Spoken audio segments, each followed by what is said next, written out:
আপনার নাম? পরিমল গাঙ্গুলি। আপনার বাড়ি কোথায়? বাড়ি গুমাই। ঘুমাই কেতুগ্রাম তো?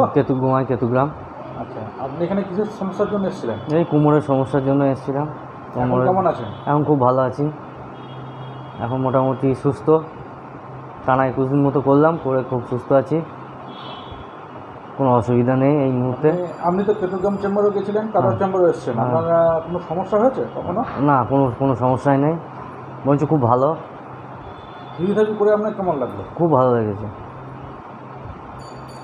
যদি এরকম ধরনের কারোর কোনো সমস্যা হয় আপনি ফিজিওথেরাপির জন্য পাঠাবেন তো আমাদের কাছে? হ্যাঁ, আমি পাঠাবো, তাবুদার কাছেই পাঠাবো।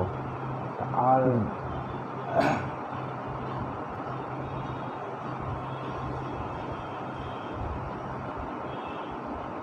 এটা যদি আমি ফেসবুকে দিই আপনার কোনো সমস্যা আছে? না, কোনো সমস্যা নেই। সমস্যা নাই তো? না, কোনো সমস্যা নেই। ঠিক আছে দাদা, হ্যাঁ, অসংখ্য ধন্যবাদ, ভালো থাকবেন। ধন্যবাদ।